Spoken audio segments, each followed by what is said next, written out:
નમસ્કાર દર્શક મિત્રો, આપ જે છો SKS ન્યૂઝ 24 સમાચારની વાત કરીએ તો રાજુલા લુહાર સુતાર જ્ઞાતિની વાડી ખાતે રાજુલા જાફરાબાદ તાલુકાના ખેડૂતો દ્વારા કોપર કંપનીના પ્લાન વિરોધમાં જાહેર જનસભા યોજી રેલી દ્વારા પ્રાંત અધિકારીને આવેદનપત્ર પાઠવ્યું. રાજુલા શહેરમાં આવેલ લુહાર સુતાર જ્ઞાતિની વાડી ખાતે રાજુલા જાફરાબાદ તાલુકાના ખેડૂતો દ્વારા કોપર કંપની પ્લાનના વિરોધમાં જાહેર જનસભા યોજી રેલી સ્વરૂપે પ્રાંત અધિકારીને આવેદનપત્ર પાઠવ્યું. રાજુલા જાફરાબાદ તાલુકાના ગ્રામ્ય વિસ્તારના ખેડૂતો કોપર કંપની પ્લાન આવવાનો હોય ત્યારે આ વિસ્તારના ખેડૂતો પાકોમાં નુકસાન થવાની હોય, જેથી પશુ પંખી માનવ જિંદગીને આ કોપર કંપનીમાં ઝેરી પ્રદૂષણ તેમજ નુકસાની થવાની ભીતિ સેવાઈ રહી હોય, જેને લઈ રાજુલા જાફરાબાદ શહેર તાલુકાના ગ્રામ્ય વિસ્તારના ખેડૂતો કોપર કંપની પ્લાનના વિરોધમાં જાહેર જનસભા યોજી રેલી સ્વરૂપે પ્રાંત અધિકારીને આવેદનપત્ર પાઠવ્યું અને પોલીસ દ્વારા ચુસ્તપણે બંદોબસ્ત ગોઠવવામાં આવ્યો હતો. SKS news 24 Rajula.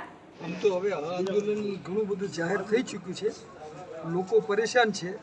જ્યારથી લોક સુનાવણી થઈ હતી ત્યારથી એક જાતનો આક્રોશ લોકોમાં એ આવી ગયો કે લોક સુનાવણી એટલે લોકશાહીને બચાવવા માટે, લોકોના અધિકારનું રક્ષણ કરવા માટે, લોકોને સાંભળવાની વાત એને લોક સુનાવણી કહેવાય.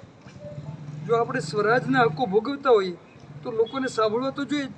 કોઈ પણ ઉદ્યોગ આવે, કોઈ પણ મોટો કારખાનો આવે, કોઈ મોટો ધંધો લઈને કોઈ આવે તો લોકોને શાંતિથી સાંભળવા જોઈએ. અને એમાં લોકોનું હિત જો જળવાતું ના હોય તો એને સમજાવવા પડે કે તમારું હિત આમાં છે પણ તમને દેખાતું નથી, તમારા ભલા માટે આ થાય છે, તો પછી લોકો સમજે.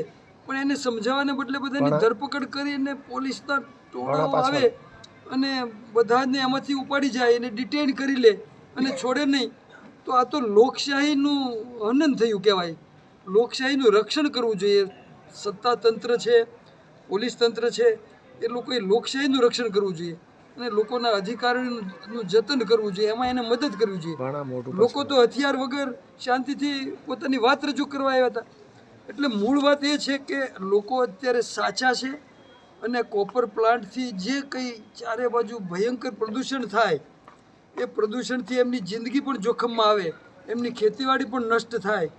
તો આ બધું બચાવવા માટે થઈ અને લોકો પોતાનો અવાજ રજૂ કરવા લોકસભામાં આવ્યા હતા કે અમારે આ પ્લાન્ટ જોતો નથી. તો હવે જ્યારે લોકોને આવી રીતે ડિટેન કરી લીધા, ધરપકડ કરી લીધી, તો પછી આ લોકસભાની રદ થવી જોઈએ. લોકસભાની જે મિનિટ્સ લખાઈને આગળ ગઈ હોય તો એ મિનિટ્સ રદ થવી જોઈએ. અને ફરી વખત જો આ પ્લાન્ટને અહીંયા આવવું હોય તો લોકોને શાંતિથી બોલાવી, મોટી સંખ્યામાં જાણ કરી અને પછી એની વાતને સાંભળવી જોઈએ. અને લોકો જો કન્વિન્સ થાય, લોકોને લોકો ખાતરી કરાવે કે તમારું હિત જોખમમાં નથી આવતું, તો જ આગળની કાર્યવાહી આગળ ચાલે અને એને મંજૂરીની કાર્યવાહી આગળ ચાલે. પણ એવું અત્યારે દેખાતું નથી ને દેખાવાનું પણ નથી. એટલે કાયમ માટે લોકસભાની પણ રદ થાય અને આ કોપર પ્લાન્ટ અહીંયા કદી પણ બીજી વાર ના આવે. આમ તો બીજી વાર આવ્યો છે પણ હવે કદી આ એરિયાનું નામ ના લે, કેમ કે આ અહીંયા ભયંકર પ્રદૂષણ અગાઉથી થઈ ચૂકેલું છે. એમાં વધારો કરવાથી તો આખી જિંદગીઓ અહીંયા જોખમમાં મુકાય. તો એવું પગલું સરકારે અથવા કોઈ કંપનીએ કદી ભરવું ના જોઈએ. કંપની એમાં પગલાં ભરતી હોય તો સરકારે આવા લોકોને, આવી કંપનીઓને ટેકો ના આપવો જોઈએ. આવડી મોટી એક કંપની 17,000 કરોડ જેટલું મોટું ફંડ નાખવા માંગે છે અહીંયા એક એવા વિસ્તારમાં જ્યાં ચારે બાજુ વાડીઓ છે, ખેતરો છે, ખેતી અને પશુપાલન અને એને લગતા ઉદ્યોગો પર નભનારી પ્રજા છે. ત્યાં એવી જગ્યાએ આવો ઉદ્યોગ નાખવામાં આવે તો આખો વિસ્તાર અને લોકો તો છે જ છે, પણ આખું ગીરનું જે જંગલ છે અને એમાં વન્યજીવો, બીજી બાજુ દરિયો, આટલી બધી મોટી માછીમારી, એટલે માછીમાર આખો સમુદાય છે, વન્ય સૃષ્ટિ છે, જીવસૃષ્ટિ છે, ખેતી છે, વાડીઓ, અને બધાને જ જોખમમાં મૂકે એવો મોટો ભયંકર પ્રોજેક્ટ આવી રહ્યો છે.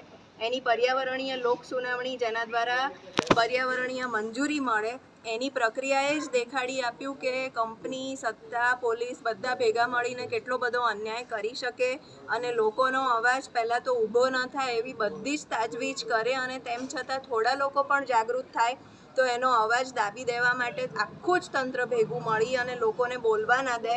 બોલવા જઈએ તો લોક સુનાવણી, તો એનું નામ જ લોક સુનાવણી છે, એટલે લોકોને સાંભળવા માટે કરવામાં આવનારી, સરકાર દ્વારા કરવામાં આવનારી પ્રક્રિયા છે, જેના મંચ ઉપર કલેક્ટર પોતે અથવા કલેક્ટર દ્વારા નીમવામાં આવેલ કોઈ એ જ કક્ષાના બીજા અધિકારી બેઠા હોય, એ દિવસના ત્યાં અધ્યક્ષ હોય, એમની નજર સામે પોલીસ ત્યાં કોઈને મુદ્દો રજૂ કરતા ઉપાડીને લઈ જાય અને અમાનવીય રીતે ઉપાડીને લઈ જાય. આ પ્રકારની ઘટના મેં તો નથી જોઈ, ગુજરાતમાં ક્યાંય નથી જોઈ ને ભારતમાંય કદાચ લોક સુનાવણીમાં આ પ્રકારની ધરપકડો થતી હોય એવું નહીં. અને પછી જે બોલી શકે, લોકોને થોડું ઘણું દોરવણી આપી શકે એવા લોકોને તમે ડિટેન કરીને પોલીસ સ્ટેશનમાં બેસાડી રાખો અને ગામના લોકો, જેને તમે એક 25 પાનાનો રિપોર્ટ પણ નથી વાંચવા દીધો, એવી પરિસ્થિતિ ઊભી કરી છે, એવી જનતાને સામે રાખીને તમે આ પ્રકારની લોક સુનાવણી પોલીસના ભયંકર દબાણ હેઠળ કરો, એ કયા પ્રકારની પ્રક્રિયા કહેવાય? એ કયા પ્રકારની લોકશાહી કહેવાય? ને એને લોક સુનાવણી કહેવાય ખરી? એ દિવસે તો પોલીસ સુનાવણી હતી અને કંપની સુનાવણી હતી, લોક સુનાવણી હતી જ નહીં. તો આવી લોક સુનાવણી કરીને તમે કયા પ્રકારની પર્યાવરણીય મંજૂરી આપવાની પ્રક્રિયા કરી રહ્યા છો? આ પ્રકારની પ્રક્રિયા પણ રદ થવી જોઈએ. અને જે કંપની શરૂઆતથી જ આ પ્રકારના રસ્તા લઈને આવવા માંગતી હોય, આગળ જઈને પોતાનું કહેલું કયું પાળશે અને લોકોના હિતમાં શું કરી શકશે, એટલે આવા પ્રકારની કંપનીને હંમેશા માટે જાકારો આપવો જોઈએ.